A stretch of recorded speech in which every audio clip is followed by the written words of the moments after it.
طيب صباح الخير. Good morning everybody. Today, the second day in our workshop, Delta City Planning, Global Issues, Local Actions, Urban Planning Education in Delta, Interdisciplinary Practice-Oriented Approach for Local, Regional, Urban Development. So in our second day, we have several contributions from respected speakers. For the first session, National Institute's efforts, practices, visions towards Egypt Delta. We starting with Dr. Marwa Ahmed, who will present development for the informal settlements in Delta. Dr. Marwa has about 20 years of experience as an urban planner. Currently, she works as the head of international and the local funding, and also with technical support for projects at Informal Settlements Development Fund, ISDF. Maybe all of you know this very active institution. Her PhD focused on effectiveness and enforceability for strategic planning, while her Master's of Science was about visual perceptions for cities' entrances. Dr. Marwa's work has focused on participatory planning, local action plans for informal areas. She is responsible for preparing and reviewing technical reports and terms of references. She coordinates and supports projects funded by international agencies. So we are happy to welcome Dr. Marwa Ahmed Suleiman with us. We will try to keep the time. So maybe 5 minutes before the 30 minutes, we will inform you. Okay, I'll try. Yeah, great. Could you share my screen? You can share your screen. I can stop sharing. Yes. So now you can share your screen. Okay.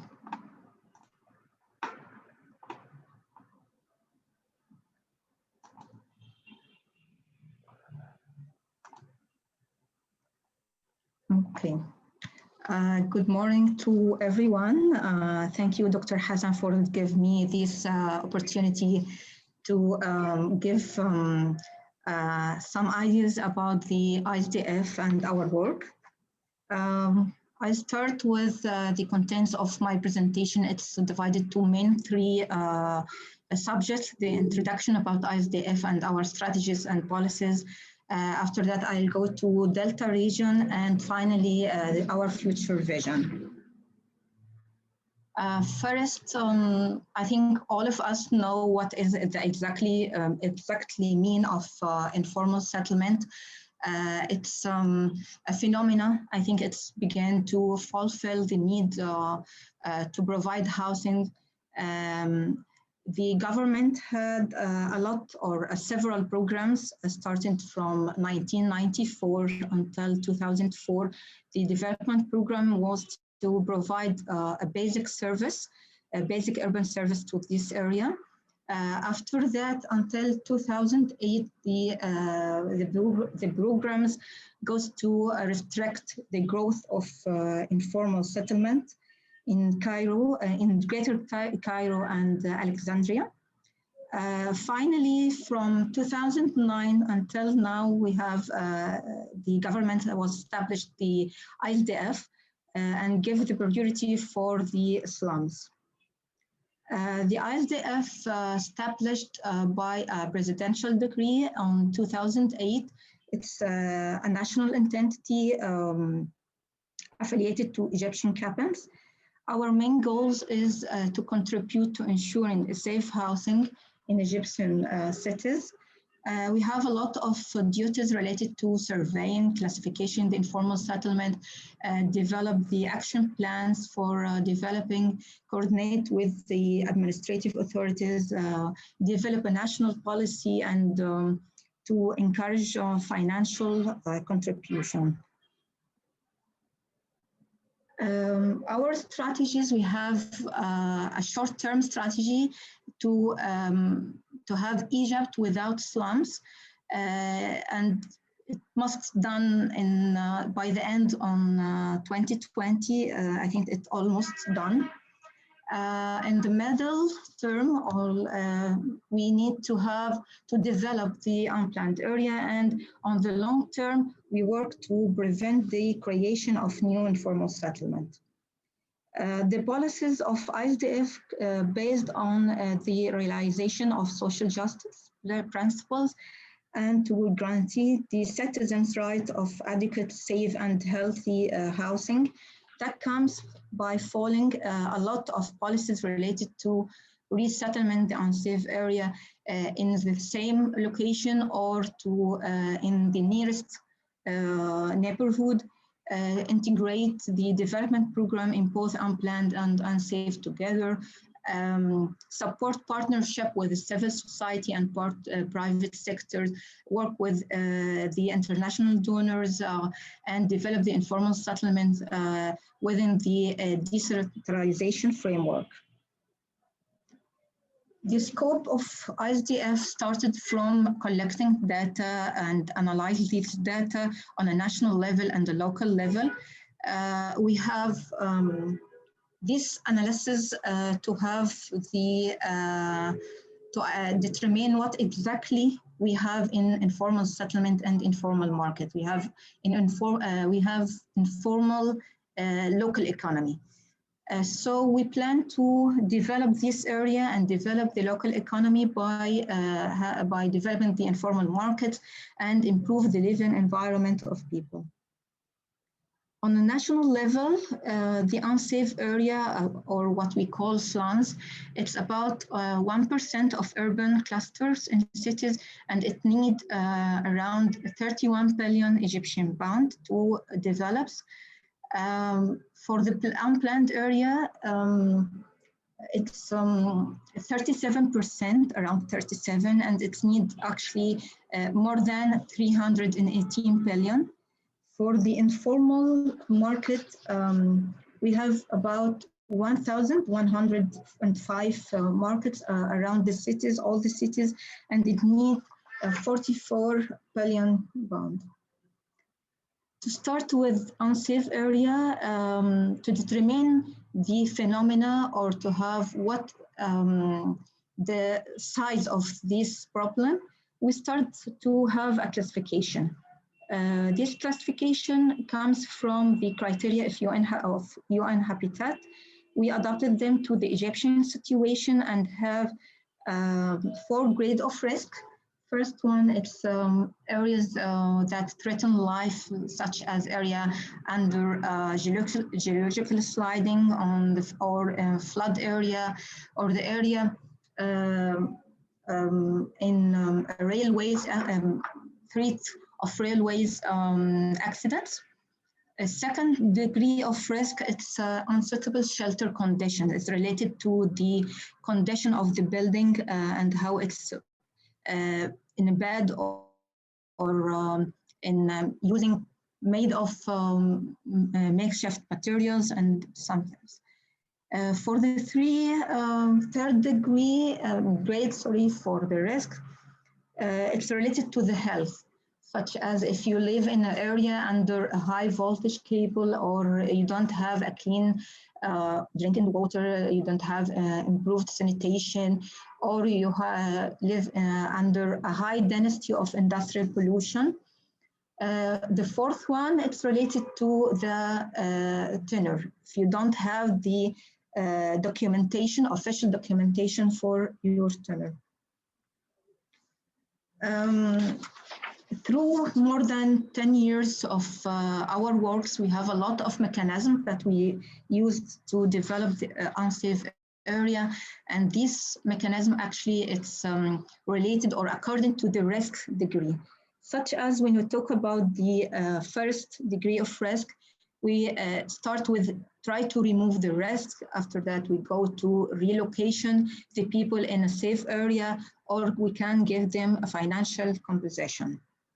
For the second degree, sometimes we need to rehousing the people in the same area if the land is owned by the government and Sometimes we relocated them in the nearest area. We can give a financial compensation or housing rehabilitation.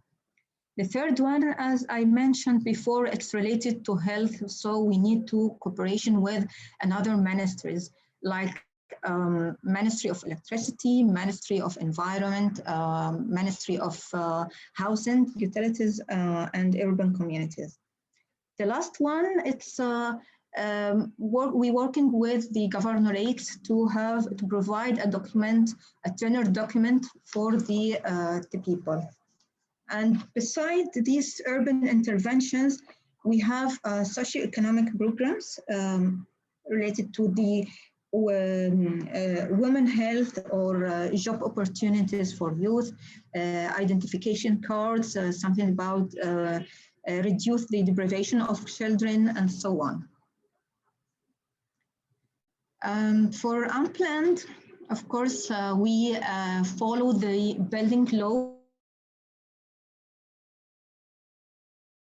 that unfollow the laws or the planning regulation. And these areas have very diverse of housing conditions, service, infrastructure, and what else. In ISDF, we start using the satellite image to identify unplanned area visually.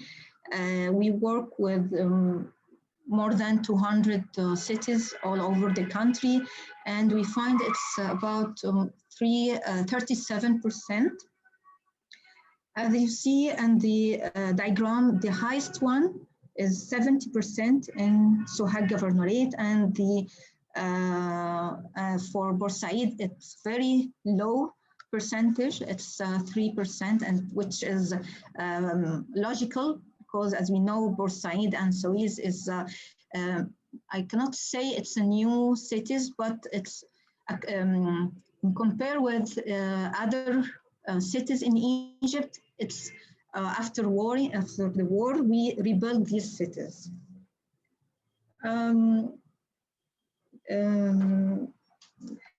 For the informal markets, we start working in June 2010 after a huge fire happened in informal market in Tunsi in Cairo, Governorate. We have a national map to identify the size of or the number of the informal markets, and we have a classification for these markets according to the duration, weekly or annually or daily markets. As we see, more than 74% is a daily market, and we have about 58% is food markets. Going to Delta region. This is slide, it's just to share with you what we have in Delta region in each governorate. For unplanned, we have about 53% of the urban cluster of cities is unplanned. And we can here see in El Gharbiya and El Manufiyya, they have more than 60% is unplanned area. And we have also 192 informal markets and 63 areas of unsafe. For the Mitta, I'll give a quick brief about the project that we have in some governorates. For the Mitta Governorate on unsafe area, we have 4 areas. We finished 1 only, and we have 3 ongoing projects. All of this area is on the land for state land or public ownership land, and we use the mechanism of rehousing in the same area. This picture is before and after the Fishers area in Ras Al Bar. As you see, it's located on the sea, people working in fishing, and we should consider what is the job opportunities and what the social relation between the people. We rehousing them in the same area because they work in this area. We cannot move them in another.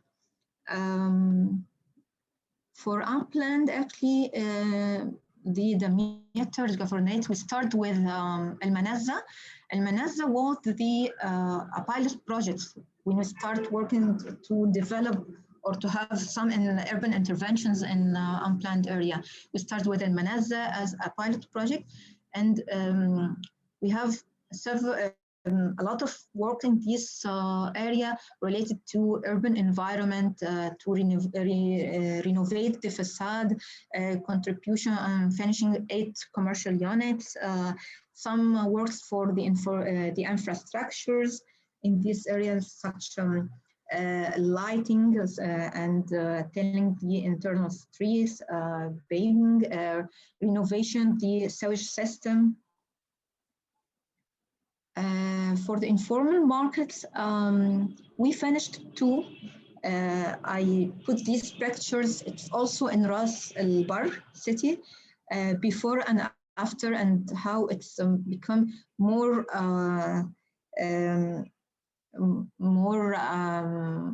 suitable for the people. It's just 1 floor, ground floor for people. It's Ras Al Bar, it's a touristic city.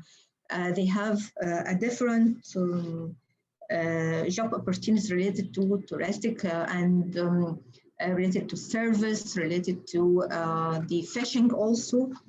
And I think it's one of the best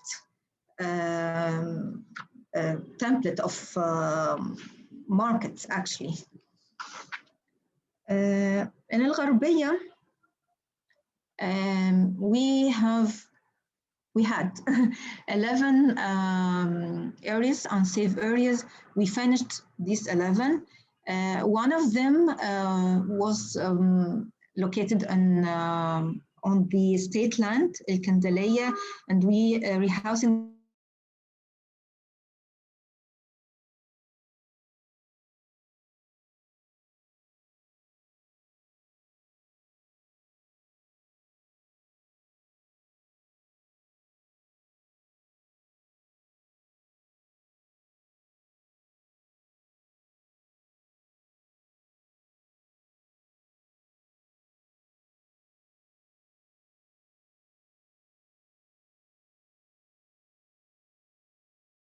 in Al-Gharbiyya also. In Al-Gharbiyya also, we have a lot of unplanned area. It's about 6,602 feddan. It's a huge area. We finished 3 only, and we have ongoing 7 of this area. The budget for all projects that we have more than 460 million. As you see, before and after, we lighting, the renovation, the sewage system. For the informal market, unfortunately, we didn't start to work for any markets, and this better as the food markets and so on. In Monofia, we have 100% of the informal settlement in the unsafe area. Actually, it's located on a private land. So the people start to develop this area by own self, and we have another area. It's under high voltage cable. The Monofia Governorate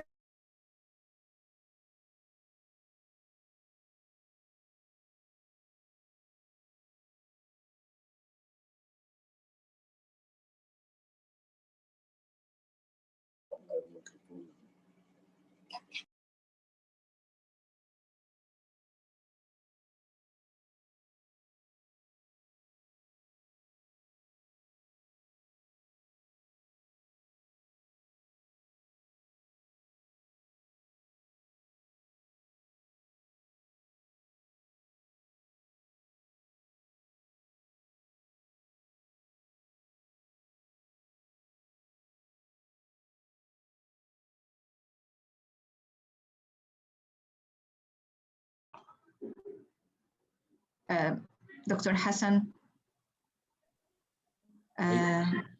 معلش انا الكونكشن قطع عندي ورجع تاني.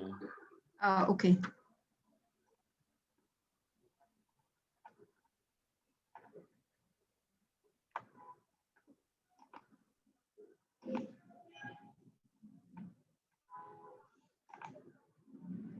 احنا كنا في الدقهلية. Okay. We have 19 areas, unsafe areas, and as I mentioned, we remove the risk of high voltage, and the people start develop their own area. For the unplanned, we have 3 areas ongoing to develop. For the informal markets, we don't start anyway. دكتور مروة معلش ممكن نوضح يعني الانبلاند اريا بنسميها اماكن غير المخططه والانسيف اللي هي اماكن غير امنه. تمام. عشوائيات غير امنه. انا بس عشان الناس تبقى متابعه معانا يعني. هما دول النوعين. تمام. والاسواق اللي بيسموها الاسواق الايه؟ الاسواق العشوائيه اللي هي اسواق غير رسميه. تمام. اللي هم يعني واقفين في الشارع وما معهمش رخصه وما بيدفعوش ايجار او كده للاداره المحليه. Okay. For Kafr al-Sheikh, we have 22 areas, unsafe areas, and because these more than 50% of this area located on a private land, the people start with self-development. And we also have one area called Manshid Fuad. It was on state land. The government relocated these people in another land, and we built this area for it's 18 buildings, and it's around 192 units. The cost was 21 million. The unplanned, we have 2 ongoing projects in Kafr al-Sheikh. But in Kafr al-Sheikh, we have another study. It's a new study. A visibility study for development in an area called Al-Hikr al-Wustani, located in Kafr al-Sheikh city. This study is funded by the African Development Bank, and it's incorporated results from outcome impact evaluation and a public-private partnership in housing. It's ongoing study. I think it will be very different, and it will be very useful for ISDF to have a new vision how to develop this area and how to contribute or to involve private sector to develop.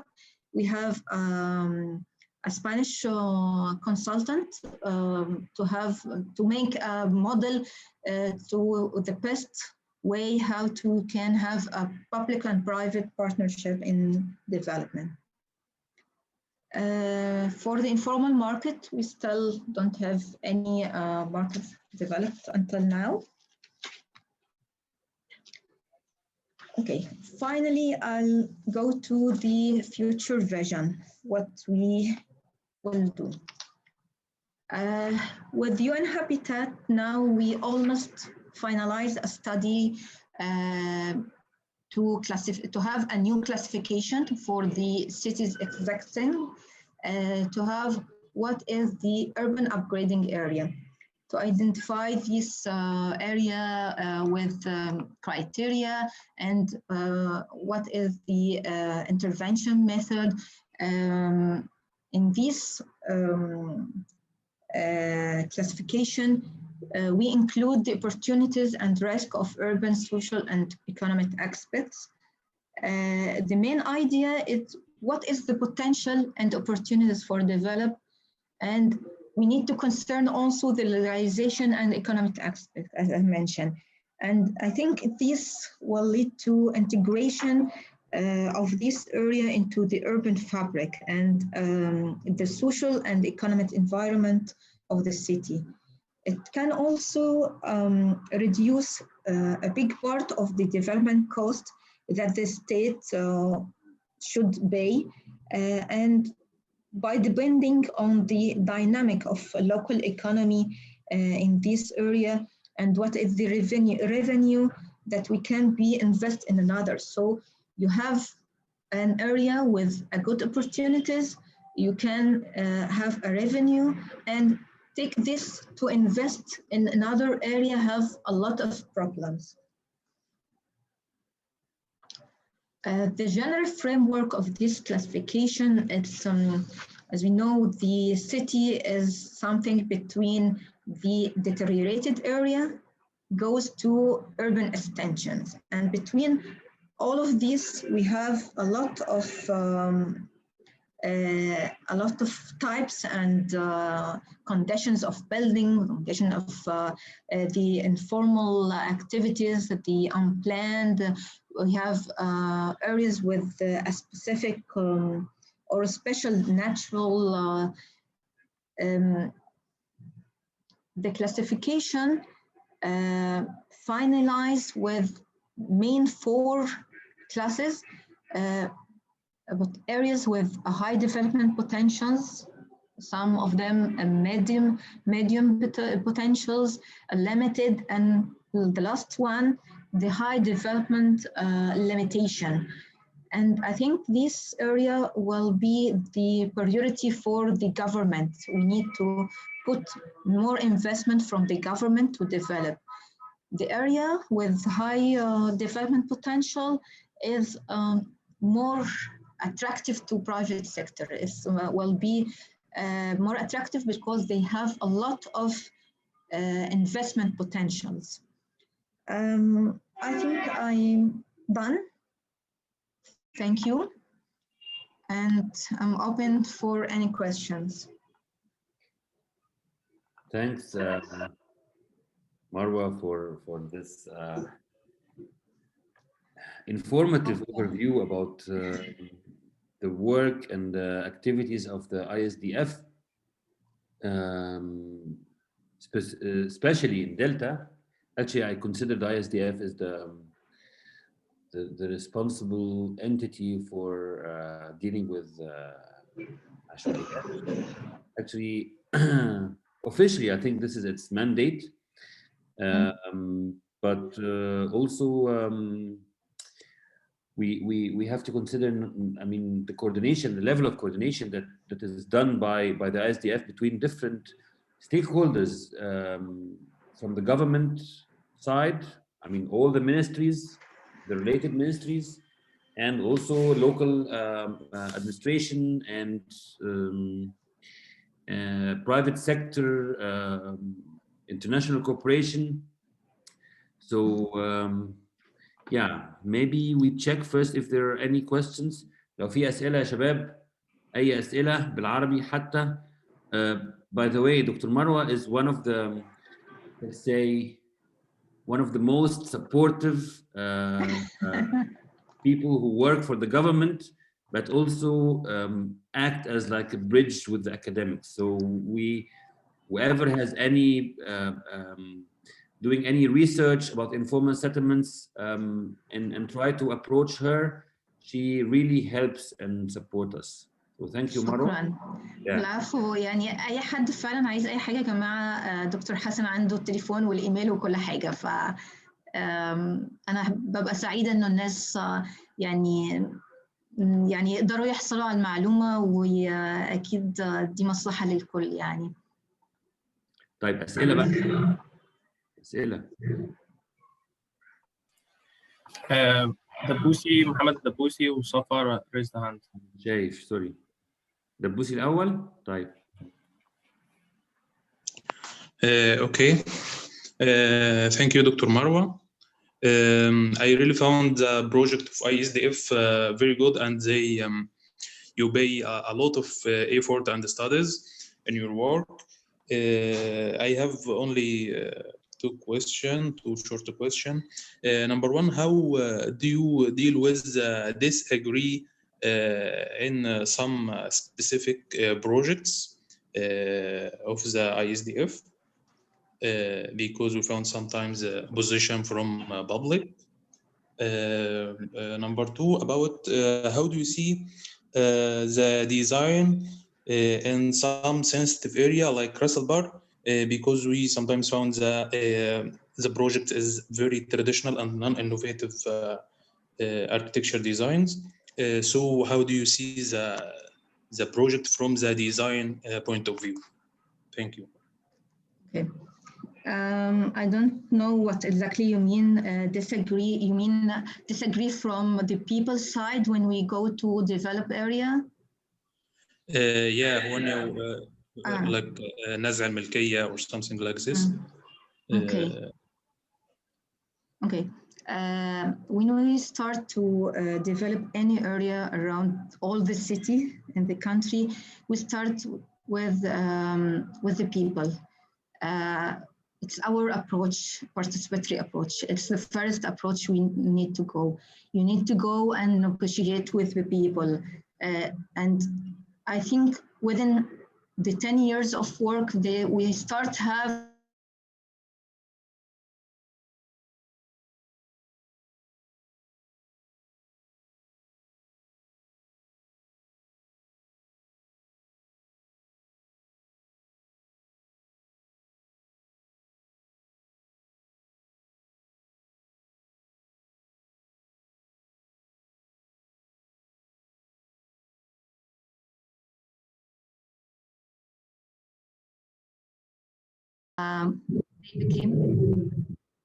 they became a professional to deal with people and to start explain what is the dangerous that we are here and how we can improve their life.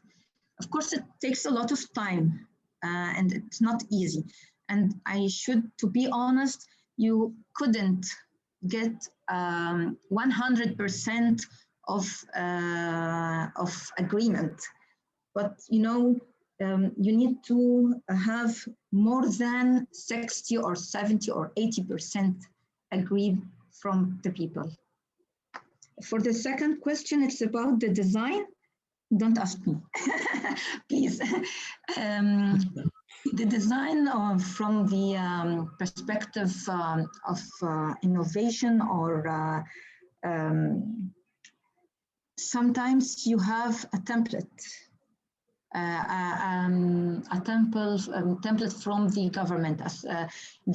Some governorate have a sample that you should follow this design. We work hard with the governorate and other consultants to change this design. But I think now the government have more reliable designs for people more than before. بنحاول يا باشمهندس. Okay, thank you. Thank you. There's another question from Safa. Safa, yes. PhD student at Berlin Technical University. Hello, Dr. Marwa. Hello, Hassan. Hello, everyone. Thank you for this interesting presentation. Actually, I have a couple of questions for you. The first one is also related to the point raised before, is about how do you deal with the different expectations from the inhabitants of these informal settlements, especially in terms of resolving issues, resolving tenureships, and so on. And then the other question is also related to the GIZ. I understand they have been working for a very long time on upgrading informal settlements, and they sit with you in the same building, I believe. So how do you cooperate? What is your relationship with them? How do you deal with with the urban upgrading units that they have supported for a very long time? And also, how do you deal with their advocacy in terms of participation and so on? I also know that they have worked on this for a very long time. So I'm just wondering, because throughout your presentation, you mentioned your cooperation with UN Habitat, but you have not mentioned the work with GIZ. And then the last thing is, yes, I already mentioned, how is your relationship with the urban upgrading units, especially in terms of implementation? What is your implementation mechanism in terms of upgrading? Because I know you do a lot of work in terms of the studies, the data collection, and the classification, but then what happens with the implementation phase? Thank you. Safa, just before Dr. Marwa replies, GIZ, they're also with us today. Dr. Mohab Rifai will have a presentation. Okay. Yeah. So Thank you. Marwa, from her side, she will say something, and then also Mohab can reply. Please. Okay. For your first question, I think I talk about the expectation from the people in the informal areas. When we go to start to present to them how we think about the development and what we need to develop exactly, they start from we need some infrastructure, we need another home. It's always, they have a lot of expectations, but we also, we have a mandate. It's a limited budget sometimes to, you couldn't give them all what they need, but you try to do your best. For the, I forgot something about the design for the first questions. To be honest, I need to just mention about when we developed the area in Red Sea, we have another housing. We use the separated housing. It's related to the social relation and the cultures of the community. It's different when we work with Cairo or Atlantia and so on. For your question about GIZ, GIZ, I think it became a part of our, it's a main part of our policies and implementations and studies. They gave us a great support technically and financially. And I think Dr. Mohab will talk about that. And for this, I didn't mention about GIZ in my presentation. I know that Dr. Mohab will talk about the PIP, but we have PIP projects and CPU projects, and we always looking forward to have more from GIZ. They support us through the 10 years, and I know they will support us more than this. Thank you.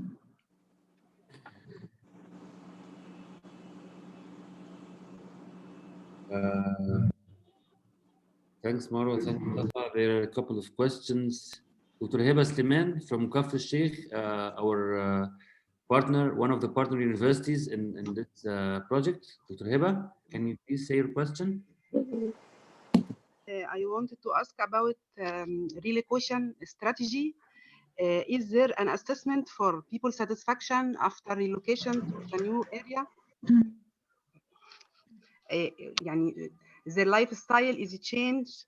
Are they? Yes. Okay. I think it's a very good questions. And it's very important when you relocated the people in something like Al Asmarat, something like Al Asmarat, it's completely a new community, new life for the people. We have a lot of social programs, and we work with NGOs, local NGOs, to enhance the people how to deal with the new life. In Al Asmarat, we move the people from Daweka and Manshat Nasser, some of them, to go to Al Asmarat, and it's in Cairo. Who don't know.